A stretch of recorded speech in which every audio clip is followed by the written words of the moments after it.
मोहतरम नाज़रीन, अस्सलामु अलैकुम वरहमतुल्लाहि वबरकातुहू। आपका खादिम, आपका भाई हाज़िर है नुस्खे लेकर, बहुत ही कीमती, मुजर्रब, आज़मूदा, देसी, घरेलू और बेज़रर नुस्खे। तो नाज़रीन, आज जो नुस्खा मैं आपकी खिदमत में पेश कर रहा हूँ, ये है कब्ज़ के लिए।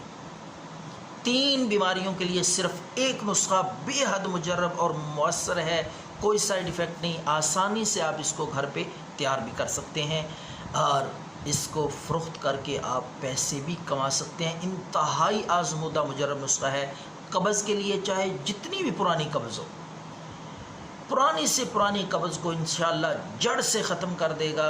और उसके साथ साथ मैदे का अल्सर, छोटी और बड़ी आंत में जो ज़ख़म हो जाते हैं, मैदे में तकलीफ़, दर्द, जलन, इस तरह अल्सर के साथ साथ इस नुस्खे का असर इंशाअल्लाह अल्लाह के फ़ज़ल से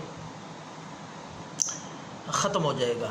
यूरिक एसिड तीसरी बीमारी है, यूरिक एसिड। पहला मैंने बताया कब्ज़ के लिए, अल्सर के लिए और यूरिक एसिड, एड़ियों में, पिंडलियों में दर्द रहना, तो यूरिक एसिड बढ़ जाता है, जिस वजह से चलना महाल हो जाता है, उठना चलना फिरना मुश्किल हो जाता है। तो यूरिक एसिड के लिए भी ये नुस्खा बेहद मुजर्रब है जो आपको बताने जा रहा हूँ। नाज़रीन लिख लें और तरीक़ा तैयारी भी समझ लें, फिर मैं आपको आखिर में इसकी मिक़दार, खुराक और तरीक़ा, वक्त बताऊँगा किस वक्त आपने ये इस्तेमाल करना है। तो नाज़रीन, सबसे पहले लें हल्दी, देसी हल्दी लेकर उसमें आप मुलट्ठी, ये चीज़ें भी आपको पिंसार स्टोर से बआसानी मिल जाएंगी। मुलट्ठी लेकर आपने उसमें सुरंजा, शीरी, ये तीनों चीज़ें बराबर वज़न में ले लें।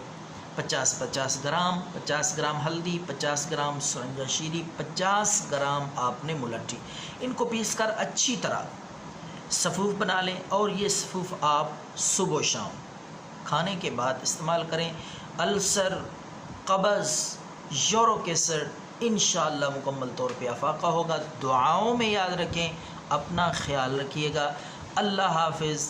अल्लाह आपको सेहत अता फ़रमाए। दुआ कर देना हमारे लिए।